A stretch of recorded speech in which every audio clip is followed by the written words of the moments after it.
daawadayaal ku soo dhawaada saxafi films channel oo idiin soo gudbisa dhacdooyinka iyo taariikhaha aynu ku soo qaadanaa aktarada ka tirsan shirkadda Bollywoodka ee dalkaasi Hindiya. barnaamijkan waxaynu kaga hadlaynaa atirishada caanka ee Deepika Padukone oo kamid ah atirishooyinka ugu jilliinka wanaagsan aktarada ay ka wada tirsan yihiin shirkadda Bollywoodka ee filimada samaysa. inkastoo sanadihii dambe ay Deepika Padukone ku biirtay Hollywoodka iyada oo wax ka jisha filimka caanka ee Triple X ee uu daadiyo jilaaga weyn ee reer Mareykan ee Vin Diesel. aadistii ay Deepika Padukone aaday filimka Triple X wax ka jiritaankiisii ee dalkaasi Mareykanka kadib soo laabashadeedii saxaafaddu maxaa ay ka qortay Deepika Padukone. sida la wada ogsoon yahay daawadayaal, Deepika Padukone waxa ay xiriir jacayl la wadaagtay jilaaga caanka ee Ranbir Kapoor kadib markii ay kala tageenna waxa ay u wareegtay jilaaga kale oo ay shirkadda Bollywoodka ka wada tirsan yihiin ee Ranveer Singh. intaasi kadib carqalad yar iyo khilaaf yar oo soo kala dhexgalay ayada iyo Deepika Padukone iyo Ranveer Singh waxa ay xaaladooda ku hakatay shanqarley. hayeeshee Deepika waxa ay iska wadatay jilitaankii filimkeedii Vin Diesel ee la waday ee Triple X. sawirada iyo muuqaalada ka imaanayay filimka ay la waday Vin Diesel ma aysan ahayn sawiro uu ku qanacsanaa jilaagan caanka ee Ranveer Singh. hayeeshee ugu dambeyn cidna uma aysan joojin Deepika Padukone.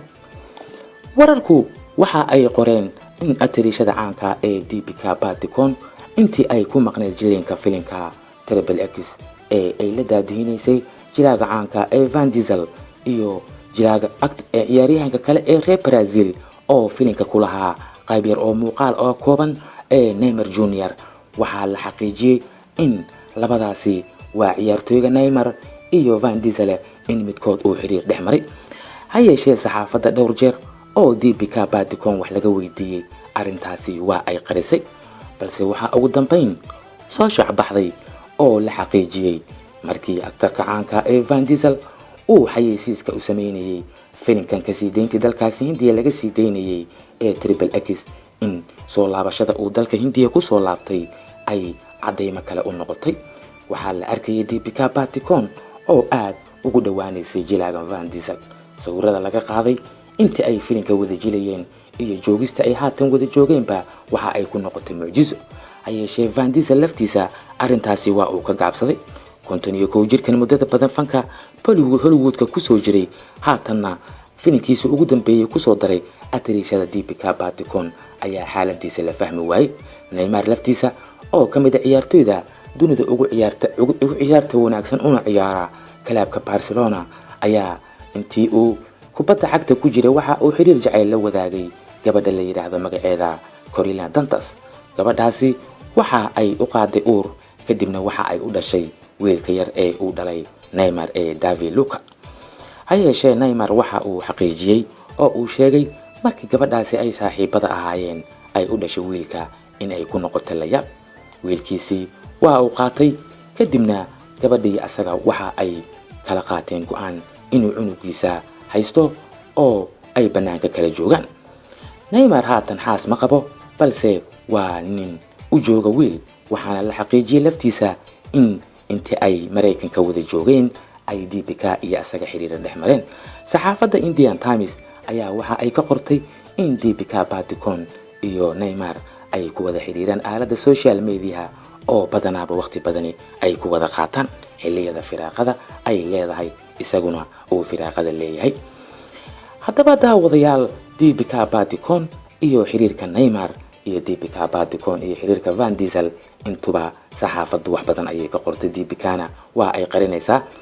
hayeeshee waxaa hubaala in labadan ciyaartooyga Neymar iyo jilaagan kale ee Vin Diesel midkood ay la sheekaysato iyada oo maalmihii u dambeysay mar ay saxaafaddu wax ka weydiisay cidda ay mustaqbalka la wadaagayso ay si sarbeeba u sheegtay in aysan cid u dhalatay dalkan Hindiya ay haba yaraatee wax raja ay kala hayn oo aysan xiriir la wadaagin. su-aashii lagu celiyay ayaa waxay ahayd, ma waxaad ula jeedaa aktarada aad Bollywoodka ka wada tirsan tihiin? waxa ay ku tiri sidaa doontaba u qaadee, anigu waa aan ku jawaabay. Vin Diesel ayaan asagu laftiisa qarsanin jacaylka amaba xiriirka uu la wadaago.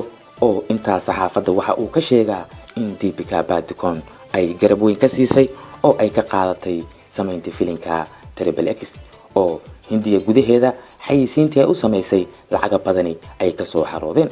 waxa uu sheegay in xayeysiin kaliya ay u wada samaynayaan, ha yeeshee xayeysiinta waxaa laga yaabaabay saxaafaddu tiri in ay howlo kale u dheer yihiin, waayo waxaa ka muuqata shucuurta wejiyadooda xilliga xayeysiinta ay u samaynayeen filimka iyo joogistiisii uu joogay intaba waa ay isu badnaayeen oo waqti badan ayay wada qaateen atiriishada Deepika Padukone iyo Van Diesel. ha yeeshee xiriirkan hoose ee social mediaha ee Neymarna meesha waa uu ku jiraa. daawadayaal, atiriishada Deepika Padukone iyo xiriirada ay la samaynayso haatan Neymar Junior iyo Van Diesel wixii kusoo kordhaa barnaamijyada dambe ee Saxafi Films ayaynu kusoo qaadan doonaa. ha moogaanina inaad tirahdaan subscribe Saxafi Films oo aalaaba idin soo gudbisa dhacdooyinka iyo sheekooyinka xiisaha leh ee aktarada iyo atiriishooyinka ay ka tirsan yihiin shirkadda Bollywoodka ee dalkaasi Hindiya. fikirkiina waxaad inoogu reebi kartaan qaybta commentiska ee isa Saxafi Films. inagoo isku duuban oo abaada Saxafi Filmsna waxaan idinkaga tegaynaa intaynu dib dambe u kulmayno sidaa iyo nabadgelyo.